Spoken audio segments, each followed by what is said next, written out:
श्री महावीराय नमः। जय आत्म, जय आनंद, जय देवेंद्र, जय शिव, जय स्वर्ण राजसुधा। स्वाध्यायशाला में आज पुनः आपका हार्दिक स्वागत है। 14 वीडियोस के माध्यम से सामायिक सूत्र के विषय में समझाने का मैंने आपको प्रयास किया। उसके अर्थ, भावार्थ और वो किस तरह पढ़ना चाहिए, सब विषय में मैंने आपको समझाने का गुरु की कृपा से एक प्रयास किया। और इसी के विषय में ऑनलाइन पेपर्स की श्रृंखला भी प्रारंभ की और कल उस श्रृंखला में दूसरा पेपर था। और मुझे बड़ी प्रसन्नता है कि उस पेपर के अंदर 113 हमारे स्वाध्यायशील भाई बहनों ने पेपर दिए और 50 मेरे स्वाध्यायशील भाई बहन लगभग ऐसे रह गए जो पेपर लिमिट, टाइम लिमिट की वजह से पेपर सबमिट नहीं कर पाए। ये पेपर लेना तो एक बहाना है, वास्तव में मैं आपको स्वाध्याय से जोड़ना चाहती हूँ। मैं ये चाहती हूँ कि आप स्वाध्याय से इस प्रकार जुड़े ताकि आपके अनंत कर्मों की निर्जरा भी होती चली जाए और आप पापकारी कार्यों से भी बचते चले जाएं। तो मेरे भाई बहन जो इस स्वाध्यायशाला से जुड़े हैं उनका मैं हार्दिक अनुमोदन भी करती हूँ और हार्दिक उनका स्वागत भी करती हूँ। और जो कल पेपर लिया गया हम उस पेपर को भी टैली करेंगे और उस पेपर के अंदर मेरे जिन जिन भाई बहनों ने फुल मार्क्स लिए हैं उसका भी मैं अभी बताऊंगी। तो पहले हम पेपर को टैली करेंगे। पहला क्वेश्चन था उसमें कि आचार्यों का रंग कौन सा होता है, तो आचार्यों का रंग पीला होता है। दूसरा क्वेश्चन था इच्छा कारण के पाठ का दूसरा नाम क्या है, तो इसका उत्तर है कि इच्छा कारण के पाठ का दूसरा नाम इरियापथिक सूत्र है। तीसरा प्रश्न था कि सामायिक करते समय कितने दोष लग सकते हैं, तो सामायिक करते समय 32 दोष लग सकते हैं। चौथा क्वेश्चन था कि गुरु धारणा के समय साधु साध्वी कौन सा पाठ बोलते हैं, तो गुरु धारणा के समय साधु साध्वी अरिहंतों का पाठ बोलते हैं, अरिहंतों महदेवों का पाठ। अगला प्रश्न था कि चतुर्विंशति स्तव किस पाठ का दूसरा नाम है, तो ये लोगस के पाठ का दूसरा नाम है। नेक्स्ट प्रश्न था कि सार्वजनिक रूप से अपने दोषों को प्रकट करना क्या कहलाता है, तो इसका आंसर है गर्हा कहलाता है। नेक्स्ट क्वेश्चन कि मध्यम वंदना किस पाठ से की जाती है, तो मध्यम वंदना तिखतों के पाठ से की जाती है। नेक्स्ट क्वेश्चन चक्कर आना, इसका शास्त्रीय शब्द क्या है, तो इसका शास्त्रीय शब्द है भम लिए। नेक्स्ट प्रश्न कि काला रंग किसका प्रतीक है, तो काला रंग न्याय का प्रतीक है। नेक्स्ट क्वेश्चन कि किंचित दोष सेवन करना क्या है, तो किंचित दोष सेवन करना अतिचार है। नेक्स्ट प्रश्न कि लोगस के पाठ में किस तीर्थंकर का नाम 2 बार आता है, तो लोगस के पाठ में सुविधिनाथ जी भगवान का नाम 2 बार आता है। नेक्स्ट क्वेश्चन वंदन से 6 नरकों के बंधन किसने काटे, तो राजा श्रेणिक ने वंदन से 6 नरकों के बंधन काट दिए थे। नेक्स्ट क्वेश्चन ध्यान करते समय शरीर में होने वाली नैसर्गिक क्रियाएं कितनी हैं, तो इसका आंसर है 12 नैसर्गिक क्रियाएं हैं। और नेक्स्ट क्वेश्चन निदान करना सामायिक का कौन सा दोष है, तो निदान करना सामायिक का मन दोष है। अगला क्वेश्चन तेऊकाई किस जाति का जीव है, तो तेऊकाई एक केंद्रीय जाति का जीव है। नेक्स्ट क्वेश्चन लोगस के पाठ में आई चेसु का क्या अर्थ है, तो लोगस के पाठ में आई चेसु का अर्थ है सूर्य। नेक्स्ट क्वेश्चन ध्यान क्या कहकर खोला जाता है, तो ध्यान नमो अरिहंतानम कहकर खोला जाता है। नेक्स्ट क्वेश्चन है कि गमनागमन का कौन सा पाठ है, तो गमनागमन का इच्छा कारेण का पाठ है। नेक्स्ट क्वेश्चन तीर्थंकर भगवंतों का नाम किस पाठ में बोला जाता है, तीर्थंकर भगवंतों का नाम लोगस के पाठ में बोला जाता है।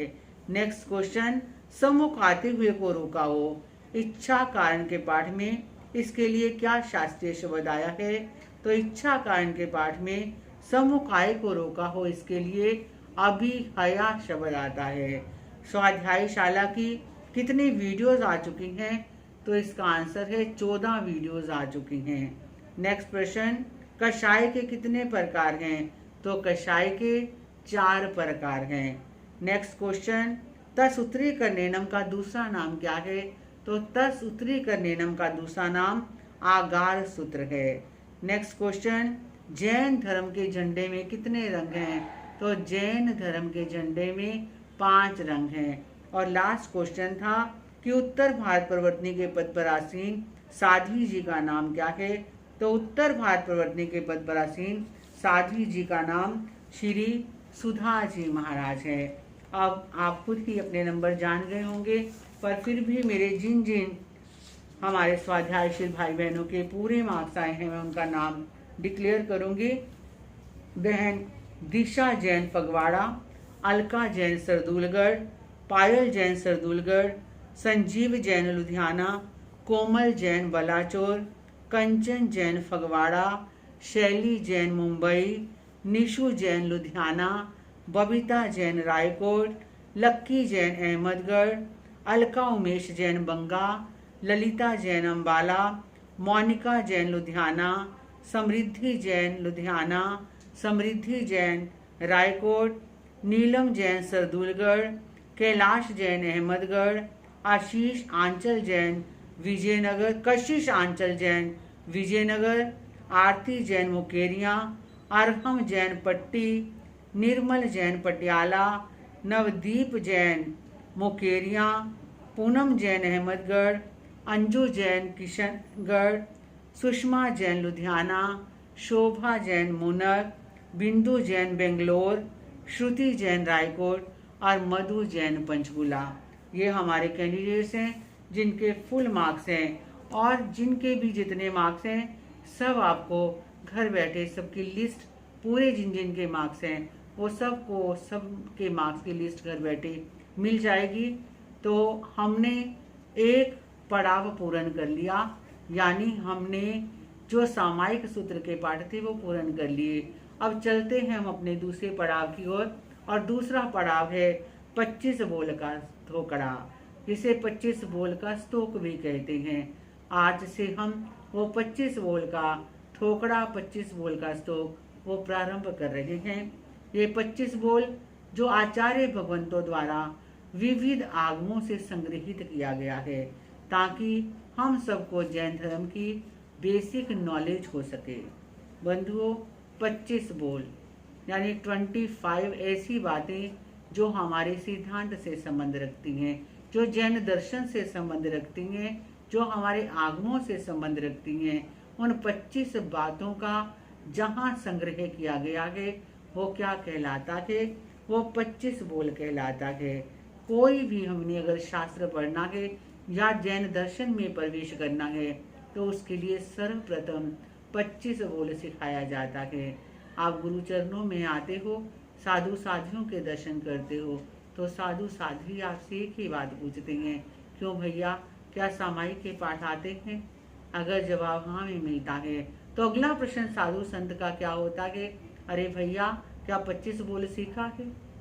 यानी सामायिक सूत्र के बाद पुनः जो सिखाया जाता है, दोबारा जो सिखाया जाता है और उसके बाद जो सिखाया जाता है, तो वो क्या है? वो 25 बोल का थोकड़ा है। तो आज हम भी उस 25 बोल को प्रारंभ करने जा रहे हैं। लेकिन मैं आपको एक बात बता दूं कि 25 बोल शायद आपने पहले सुने भी होंगे, शायद याद भी किए होंगे, पर आज से हम जो 25 बोल कर रहे हैं, हमने ना केवल उन्हें पढ़ना है, ना केवल उन्हें याद करना है, बल्कि उन्हें समझना भी है। क्योंकि कोरी जानकारी से हमें कुछ मिलने वाला नहीं। इन कुछ भी हम धार्मिक पढ़ते हैं, चाहे सामायिक के पाठ पढ़ते हैं या 25 बोल सीखेंगे, तो हमारा लक्ष्य केवल नॉलेज लेना नहीं, केवल जानकारी लेना नहीं, केवल दूसरे के ऊपर अपना प्रभाव जमाना नहीं, अभी तो हमारा उद्देश्य आत्मज्ञान को प्राप्त करना है।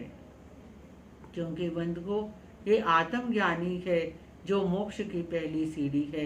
ये सम्यक ज्ञान ही है जो हमें आत्मज्ञान की तरफ मोड़ेगा। इसलिए हमने ये 25 बोल सीखना है, तो केवल इसलिए कि हम इसलिए सीखेंगे कि इस 25 बोल के सीखने से हमें आत्म ज्ञान हो जाए, क्योंकि आत्मा का ज्ञान प्राप्त करने के लिए हमने ये 25 बोल सीखना है। ये मत सोचना कि हम याद करेंगे तो हमारी नॉलेज बढ़ जाएगी। ये भी मत इसलिए भी मत सीखना कि हमें पहले आता है, पर देखते हैं महाराज श्री जी किस ढंग से समझाते हैं। क्योंकि अगर आप अपने दिमाग के अंदर ये सोच कर चलेंगे तो आप यहाँ से कुछ नहीं पा सकोगे, बल्कि ये सोच कर सुनना कि हमें कुछ नहीं आता और हमने सब कुछ यहाँ से सीखना है, तो आप बहुत कुछ सीख जाओगे। और तीसरी बात कि इसलिए सीखना है कि इस 25 बोल से मैं आत्म ज्ञानी बन जाऊंगा। मैंने आत्मा का ज्ञान पाने के लिए ये 25 बोल का श्लोक सीखना है, क्योंकि आज तक हमने आत्मा का ज्ञान नहीं पाया। हम बाहर की दुनिया में जी रहे हैं, हमारी सारी क्रियाएं वो बाहर से रिलेटेड हैं। वैसे भी देखा जाए ये हमारी विडंबना है कि हमारी सारी जो इंद्रियां हैं वो बाहर खुलती हैं। आंखें बाहर के दृश्य देखती हैं, कान बाहर के शब्द सुनते हैं, नासिका बाहर की सुगंध या दुर्गंध सूंघती है, जो रसन इंद्रिय है वो बाहर का स्वाद लेती हैं, और त्वचा भी बाहर की चीज़ों को स्पर्शित करती हैं। लेकिन हमने क्या बनना है? अब हमने आत्मज्ञानी बनना है, यानी बाहर की चीज़ों के बजाय हमने आत्मा का ज्ञान लेना है। जब आत्मा का ज्ञान हो जाएगा और उसी ज्ञान की बदौलत फिर हमारी क्रिया भी हो जाएगी, क्योंकि उत्तराधीन के 28वें अध्ययन जिसका नाम मोक्ष मार्ग है, उसमें प्रभु वीर ने फरमाया है, ना नीन बिना ना हुंती चरना गुना, ज्ञान के बिना हम आचरण नहीं कर सकते।